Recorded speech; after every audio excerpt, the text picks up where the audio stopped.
Hello BookTube! Welcome to Lizzie Faye Loves Books. I'm Elizabeth, and this is going to be my wrap-up for the S'mores and Mayhem Middle Grade Readathon hosted by Akoss from July 1st through July 8th. I had a lot of fun. I read some great books, so let me tell you what I read. Now, the criteria for the S'mores and Mayhem Readathon was to read middle grade books where the main character goes away to a camp or some sort of summer vacation. And so a few of my books did meet the criteria. A few of them were just middle grade books that I wanted to read. One of them takes place in the summer, but the main character doesn't really go anywhere. It just takes place during the summer. And so I did meet the criteria with some books, and then others I just read because I needed to get them read, and a middle grade readathon was a great time to do it. The first book I read was Little Blog on the Prairie by Cathleen Davitt Bell. This was a really fun book. I thoroughly enjoyed it. The only part about it that I thought was a little unbelievable were the kissing scenes towards the end, and I know that's probably spoilers, but I think, you know, once you read this book, you figure there is probably going to be a little bit of kissing, but the way it was written was just a little unbelievable. It seemed a little forced, and I don't have a problem with the fact that there was kissing. It was just the way it was described was kind of cringy. So so I think that was the only problem that I had with it. Otherwise, I thought it was great. And it's about a girl whose family decides to go on a camping adventure for the summer called Camp Frontier, and it is a camp where everything is being reenacted to be in the 1890s. And actually it's her mother who picked this excursion. Her father really didn't know anything about it until they got there. He was a little bit dumbfounded when they got there as well, but it's just really fun to see how the family pulled together and the things they did. Of course, there were problems, there were issues. So the daughter complains that the mother got them into this because of her love for Little Laura Goes Wilder, Little House books, and I totally identified with the mother in this book. I want to take my family to this camp. I really do. In fact, I kind of scared Katie because I told her that I was going to start searching online to find a camp like this, and I thought it would be great if we went. And she said, well, if there's no power and no internet, what am I going to do at night? And I said, you won't care. You'll be too tired from milking the cows and feeding the chickens and working in the garden. So she's like, oh my goodness. But it was really fun. I would definitely recommend the book. I thought it was great. A really fun concept. If you ever saw the old TV series on PBS called Frontier House, it's kind of like that. In fact, the author did cite that as an inspiration for the book, as well as Little House books. And so if you are interested at all in 1800s reenacting, then I think this would be a lot of fun. Or if you are interested in watching teenagers squirm over no electricity and no electronics, then this is definitely something that you would enjoy reading. Now, I usually have an audiobook going at the same time as a print book. However, at the beginning of the month, I was still finishing Shift by Hugh Howey, which was the last of my giant books that I was reading for June. So I went ahead and took the first couple of days of July to finish that. So I did not get started on an audiobook for this readathon until a few days into the month. And when I did, I picked up One Crazy Summer by Rita Williams-Garcia. Now, I have it in print, but I got the CD version from the library so that I could listen in my kitchen while I was doing housework and washing dishes and stuff. And I also kept up with my progress through the book as well. This was great. Akoss had recommended this whole trilogy quite a while back, and I had found this copy at a book sale and picked it up. I really did enjoy it. I thought it was great. It is about three little girls who were basically abandoned by their mother at a very young age, and so they have been raised by their father and grandmother, and now the father and grandmother think it's time that they meet their mother, and so they basically put them on a plane and send them from New York to California to spend the summer with their mother, who only the older one has really any memories of. And the mother did not ask for them to come. She has not been present in their lives, and she's a little bit put out that they are even there. So there's that. I got a little ticked off at her at first. Now, you do finally get to hear a little bit of her backstory and have a little bit of sympathy, but I'm hoping that in future books she will continue to redeem herself a little bit more, because I just thought she was ridiculous.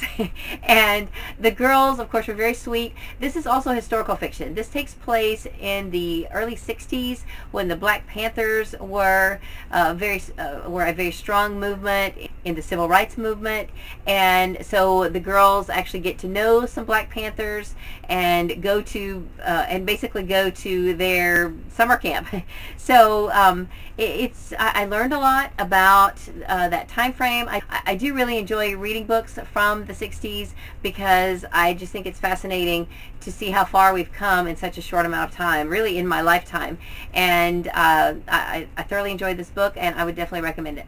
In the description down below, I will refer you to Akoss's review of this trilogy, and also Rumor from Ruby Books did a video about children's literature that she studied in one of her elementary education classes, and she talks a little bit about this book too. So I will link that video down below as well. Meanwhile, in print, I picked up Diary of a Wimpy Kid, Dog Days. This book doesn't send anyone away for the summer. It does take place in the summer, and it's Greg's adventures during the summertime. So I thought this would still be appropriate for the readathon, and it was a lot of fun. This was a laugh out loud funny. I laughed. I had this in the doctor's office when I was waiting for an appointment, and I was just sitting there laughing.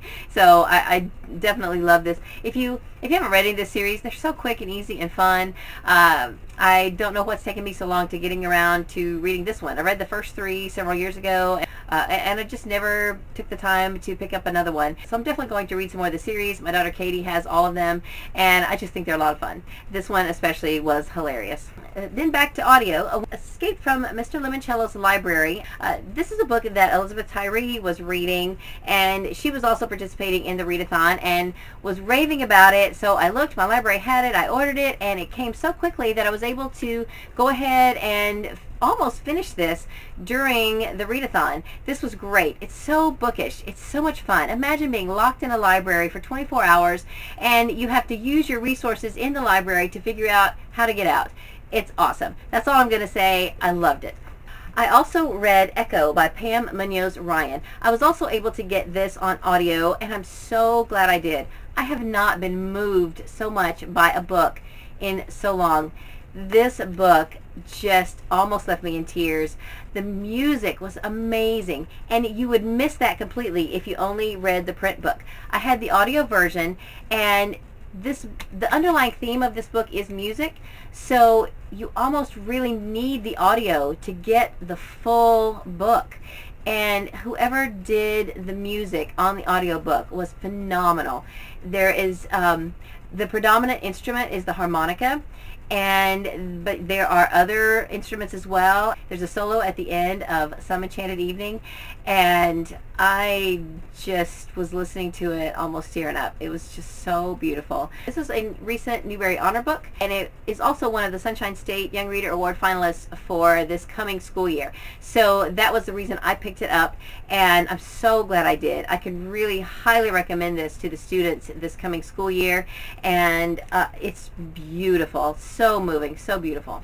The only thing that fell a little flat for me was the fantasy element. It's billed as a fantasy book, and I will probably do a full review of this book at some point, but it's basically, the prologue has a little bit of a fantasy introduction. Then in the 3 main parts of the book, it follows 3 different children. It all takes place in the 1930s, 1940s, when Hitler is coming into power and is in power. And so the first child you meet is a German boy. Now, then the next child you meet is a young boy from the South in the United States. And then the third girl is a Hispanic American girl from California. And so then it wraps up at the end where you see how they all tie together, and then you kind of see what the whole fantasy thing in the beginning had to do with it all. And so I kind of thought there would be a little more fantasy mixed through it, and it was very subtle. It was there, but it was very subtle, and that's fine. It was a beautiful story. I enjoyed it thoroughly, and I may get around to reading it again one of these days because I loved it a lot. Now, I mentioned that I was listening to Echo on audio. I still had, the Readathon officially went through the 8th. I kind of extended my own reading of the Readathon through the 9th because I still had a couple hours left of this, and I also had just a little bit left of Mr. Lemoncello, and then I had only read about a third or fourth of The Curse of the Campfire Weenies and Other Warped and Creepy Tales by David Lubar. And in fact, I only got still about half of this read by the 9th, and then finished it up on the 10th. And it wasn't what I thought it was going to be. I thought it was going to be funny and light. It was really pretty dark and creepy. There was only one story that I laughed out loud, but the rest of them are really what it says, warped and creepy, and I'm not a big fan of that, so I only gave it 3 stars, but that's just because I'm not a fan of that. Other people rated it higher because they like creepy, and it's definitely a book for kids. It's light enough for kids, but it's kind of freaky. So some of the stories in here would actually make really good haunted campfire stories. So that's basically what it is. So I just thought, I guess from the cover art, that it was going to be funny, and so I was a little disappointed that it wasn't more fun. But that's okay. It is what it is. So I did finally finish this up 2 days after the readathon was over. I also started one other book that I did not get very far on. It's Oversea Under Stone by Susan Cooper. This is the first book in the Dark is Rising sequence, and the reason I picked this up is because I want to eventually read the series leading up to The Grey King, which is a Newbery winner. I listened to that one on audio several years ago, and I didn't know what was going on. So I realized then that it was book 4 in the series, and I would need to get the books 1 through 3 in order to really be able to appreciate book 4. And I didn't get very far in this. I don't know if it's because we weren't in the car very much or if my attention was elsewhere, but I kept having to rewind and listen again because I was just not paying good attention. It wasn't grabbing my attention. And so I think what I'm going to do is go ahead and order the print book from the library so that I can kind of follow along in the print book, and then I think I will have a little better reading experience. But I was so close to finishing the whole first half of Gone with the Wind, I made myself take it out and put this in for the readathon, and then I just really wanted to keep listening to Gone with the Wind, but so maybe that's why I just wasn't in the right mood for it. But I definitely will get to this at some point because I am interested in reading this whole series. So I guess that's it for this video. I had a really fun readathon. I think Akoss has some other things planned for read-alongs and readathons and whatnot coming up later on, and be sure to join her Goodreads group, which I will link down below, and we have some fun discussions there about what we're reading. And I guess that's it. So I hope you're having a great day. Read a good book, and God bless you.